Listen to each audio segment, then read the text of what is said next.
Hello, Addie and Allie. I love you guys and I miss you very much. And I wanted to read you a story. It's one of my favorite stories, and it's about a man who has a polka dot tie like this, and he has a red painted tugboat named Scuffy. So I want to read you one of my very favorite stories from when I was a little boy. And I think your daddy might even remember this story because he used to hear it too. Scuffy, he was sad. Scuffy was cross. Scuffy sniffed his blue smokestack. A toy store is no place for a red-painted tugboat, said Scuffy, and he sniffed his blue smokestack again. I was meant for bigger things. Perhaps you would not be cross if you went sailing, said the man with the polka dot tie who owned the shop. So one night he took Scuffy home to his little boy. He filled the bathtub with water. Sail, little tugboat. I won't sail in a bathtub, said Scuffy. A tub is no place for a red-painted tugboat. I was meant for bigger things. The next day, the man with the polka dot tie and his little boy carried Scuffy to a laughing brook that started high in the hills. Sail, little tugboat, said the man with the polka dot tie. It was spring and the brook was full to the brim with its water. And the water moved in a hurry. All the things move in a hurry when it's spring. And Scuffy was in a hurry too. Do you see the butterflies? Those are beautiful. Have you seen a butterfly lately? I haven't seen one lately either. Come back, little tugboat. Come back, cried the little boy as the hurrying, brimful brook. You know what a brook is? A brook is a creek or a little stream of water. It carried Scuffy downstream. Not I, tooted Scuffy, not I. This is the life for me. All that day, Scuffy sailed along with the brook, past the meadows filled with cowslips, past the women washing clothes on the bank, past the little woods filled with violets. Violets are flowers. And I have another niece, and her name is Violet, and she's a very wonderful lady, too. Cows come to the brook to drink. They stood in the cool water, and it was fun to sail between their legs and bump softly into their noses. I wonder, have you ever seen a cow's nose? It's a very soft and big wet thing.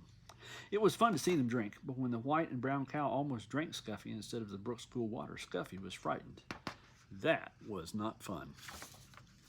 Night came, and with it came the moon. Suddenly there was nothing to see but the quiet trees. Suddenly an owl called out, "Hoo, hoo! Toot, toot!" shouted the frightened tugboat, and he wished he could see the smiling face of the man with a polka dot tie. When morning came, Scuffy was cross instead of frightened. I was meant for bigger things, but which way am I to go, he said. But there was only one way to go, and that was with the running water where the two brooks met to form a small river. And with the river sailed Scuffy, the red-painted tugboat.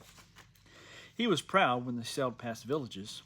People build villages at the edge of my river, said Scuffy, and he straightened his blue smokestack. Once Scuffy's river joined a small one jammed with logs. Here were men in great big jackets and great big boots walking about on the floating logs, trying to pry them free. Toot, toot! Let me through, demanded Scuffy. But the men paid no attention to him. They pushed the logs apart so they would drift away down the river to the sawmill in the town. Scuffy bumped along with the jostling logs. Ouch! He cried as two logs bumped together. This is a fine river, said Scuffy, but it's very busy and very big for me. He was proud when he sailed under the bridges. My river is so wide and so deep that people must build bridges to cross it. The river moved through the big towns now instead of villages, and the bridges went over it were very wide and wide enough so that many cars and trucks and streetcars could cross all at once. The river got deeper and deeper. Scuffy did not have to tuck up his bottom anymore. The river moved faster and faster. I feel like a train instead of a tugboat, said Scuffy as he hurried along. He was proud when he passed the old sawmill with its water wheel. But high in the hills and mountains the winter snow melted. Water filled the brooks and rushed from there to the small rivers. Faster and faster it flowed to the great river where Scuffy sailed. There is too much water in this river, said Scuffy, as he pitched and tossed on the waves. Soon it will splash over the top, and what a flood there will be. Soon great armies of men came to save the fields and towns from the rushing water. They filled bags with sand and put them at the edge of the river. They're making the higher banks for the river, shouted Scuffy, to hold the water back. The water rose higher and higher. The men built the sandbanks higher and higher. Higher went the river, higher went the sandbanks. At last the water rose no more. The flood water rushed onto the sea, and Scuffy raced along with the flood. The people in the fields and the towns were safe. Whew! Look at that poor woman with a cow on her roof. What a funny look. Have you ever seen a cow on a roof? I've seen a goat on a roof, but not a cow. On went the river to the sea. At last Scuffy sailed into a big city. Here the river widened, and all about were docks and wharves. Oh, it was a busy place and a noisy place. The cranes groaned as they swung the cargo into the great ships. The porters shouted as they carried suitcases and boxes on board. Horses stamped and truck motors roared. Streetcars clanged and people shouted. Scuffy said, "Toot toot!" But nobody listened. "Oh no," cried Scuffy when he saw the sea. "There is no beginning and there is no end to the sea. I wish I could find the man with the polka dot tie and his little boy." Just as the little red-painted tugboat sailed past the last piece of land, a hand reached out and picked him up. And there was the man with the polka dot tie and his little boy beside him. Scuffy is home now with the man with the polka dot tie and his little boy. He sails from one end of the bathtub to the other.